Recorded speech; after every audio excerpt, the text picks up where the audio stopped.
Hello, this is Steven, or you can call me Empty But Full. And right here, I have, right here, the Wavy Man Wavy himself. The Wavy Man himself. Everybody's wavy. Hey, damn, man. No? Right now we're in Walnut Creek. Walnut Creek, we're just chilling right here on this big-ass rock. I have a feeling it's about to get strange in a good way. I'm about to. I don't know. It's about to pick up. Like this, so much simple. Yeah, it is really simple. You don't have. Yeah, unless you bring your phone out here, but when your phone dies, you just accept that. Yeah, there's nothing to do. Yeah. There's nowhere to go and escape. Yeah. Talking about it. Not really being able to escape or anything like that, or even surrendering to the point where you can't escape. I have a feeling of I keep coming back into this feeling of just when everything, like when you have just enough, when it's just finally I have enough. Appreciation. Gratitude, acceptance. Yeah, when you have gratitude, acceptance, appreciation, you come to the realization that you have enough. It's like how you said it, in those moments where we are unapologetically, authentically ourselves and foolish, why hold back or think about how we were in another moment, you know? It's like if we failed hard, you know? If we celebrated, we celebrated hard, like we loved hard, you know? That song, if we went hard giving and we can go hard loving, you know? Yeah, like all that energy, like passion, everything, we could. It's just, that's what I was saying. I realized today I was in my car just singing, just riding around singing. I'm like, who cares? Like, you know, how could anybody get, like, my mind's over here, like, judging, oh, they're gonna hate you for this. How could you hate when someone just wants to love? Just imagine if everyone was happy, and then if you were happy, I would be able to go around and not have a bad time anytime. Everyone would be alright. I could go up to a group of people and be anything, and everyone could totally accept me because they're all happy. They're all blissed out, so there'd be no problem. It really is wonderful how, if we look at nature, it is just a reflection of ourselves. And we're literally looking at phenomena that happens within us or to us, or in conjunction with us, but all of it is us.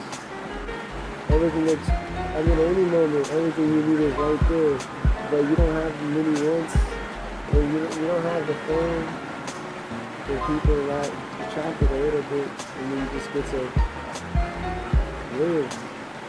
Yeah. Get to dig the moment. Yeah. I really like that term. Dig the moment. Because what dig the moment can mean two things.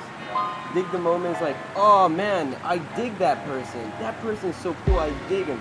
Or digging can be like when you go deep with a dig and you're digging the soil and you dig and you go deep in the moment. You think the moment's awesome and you're also trying to drill into the moment.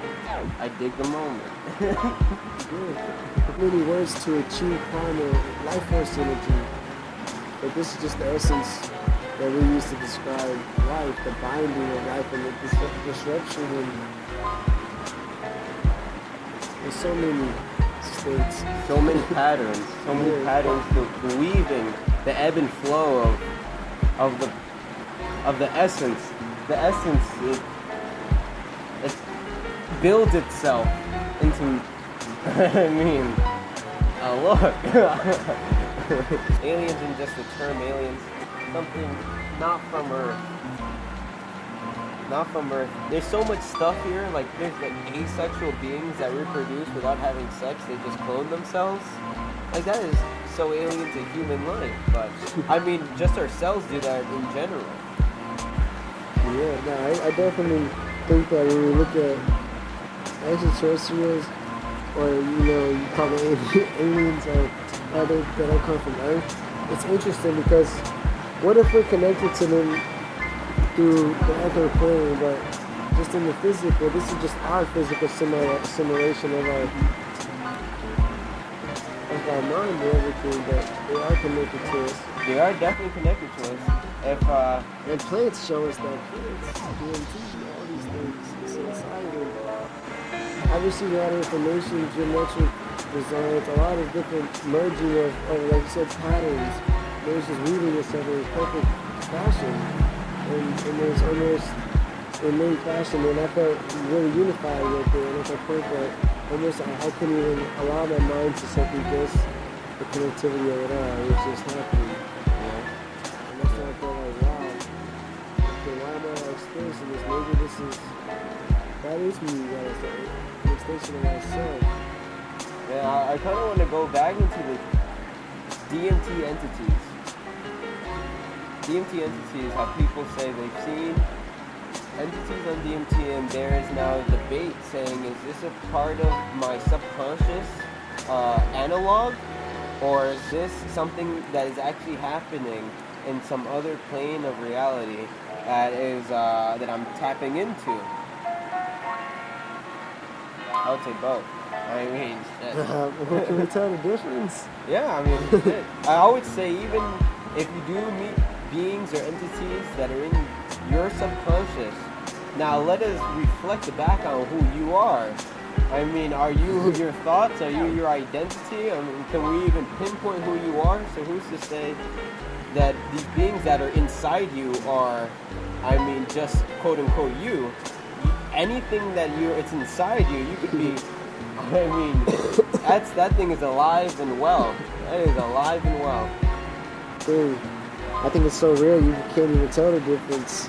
And that's the thing that's, because you can't tell the difference, but you're experiencing something different. Yeah. But you can't tell the difference in terms of, I guess you could say, you can't tell the difference. You can tell the difference in terms of, you can see it in that you're experiencing like new visuals or new downloads, but then it doesn't feel like it's separate from what I currently experiencing. Because if I look at it, it's like this is connected to my body genetically, and this is chemically, and all that is representation of spirit. So at that point, why would it not? Yeah. Some of them could have visions of baby Krishna, a blue baby that's feeding, taking care of cows, and they cry in ecstatic bliss from seeing visions like these humanoid figures that are divine beings. And I just believe the spectrum is infinity, dude. Existence? The spectrum is infinity. God can show himself in a way that is all essence, that is all pervading, or God can show himself in a way that is himself, he or she, or it, he, she, or it. Or it's a unified. It can manifest even as your very self, and then we go back to who you are. Yeah, the words against me, I'm not getting what I'm putting out. It's like you realize that you're working against yourself, because you're the only one that can allow any of this to happen. Not allow, but you're the only one that can create resistance to what is happening for you. In the sense of without the impediment of others. But as soon as others, you have to say who is others, you know? And most of the time we come back to the same thing as you. So at the end of the day, you know, when you talk to others, everything you say is who you are. Yeah. I want to go back to that word resistance. Because resistance has in it a term like spirituality. It also has a term called journey. The spiritual journey. But the only reason you're going to have resistance is in the journey. If there was no journey, there'd be no resistance. But there is journey. There is journey. And the resistance itself is a part of the journey. That in itself, we're creating our own resistance for the journey. Just like when we say that when we go into a spiritual practice, it's a trap. We're creating the resistance itself, but this resistance is like pressure. It's like a pressure cooker that's going to make a diamond.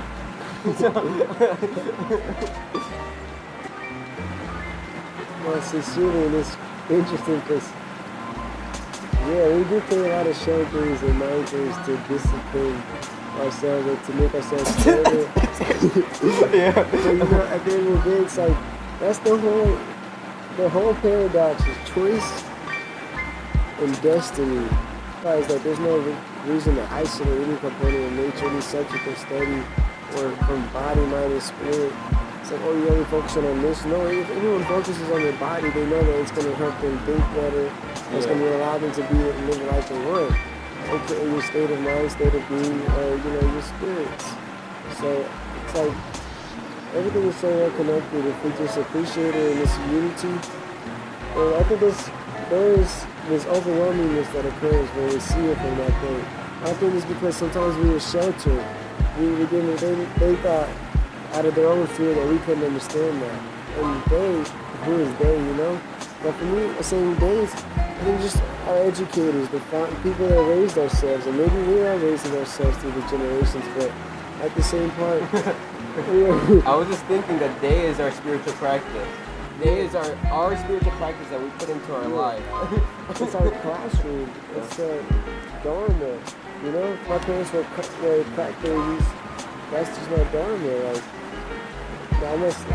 but I feel that there's like a reflection of it. You know, although sometimes it might be so dark and dreary, like the magnitude, or at least that's linearly. I'm thinking is it. I'm not linearly, but a reflection. You know, directly. In 3D, I'm thinking about that, but, you know, who knows what ripples it's creating in the quantum field and what these things really mean, you know? And when we go vegan, you know, when we go like that, what does it mean to our family lineage? Mm-hmm. Or how much could we really change this world? You know? Like the butterfly creating a hurricane miles away. Have you ever heard that term? I get the feeling of that it's like you see a butterfly flapping its wings and it creates a hurricane miles away, meaning interrelated. Yeah. It's like I feel as if even you moving that stone and doing that, you change the universe forever. The universe has completely transformed everything. What I'm saying right now, the vibrations that are coming out of my mouth right now are transforming every single person's consciousness in every single changing the world, dude. Yes, we are changing the world. And everyone is changing the world in every single way, in every single action they do. And that's why the word karma comes in. And to see that your action is going to manifest in an interrelated way with everyone is it gets heavy. Once it starts becoming very clear to you that the acts I'm doing will come back to me and will affect everyone around me, not just around me that I can see, I mean around me everywhere. When I started to open up my heart, I would say it was because of myself that I started to see more spiritual people. And it's like, what is going on? Am I transforming the world I see right now? It seems like everyone around me is becoming more woke. Other people in my life would say, maybe it's the stars transforming everyone, or maybe it's the age of Aquarius and everyone's waking up. But it's both. But it's both, Sonny!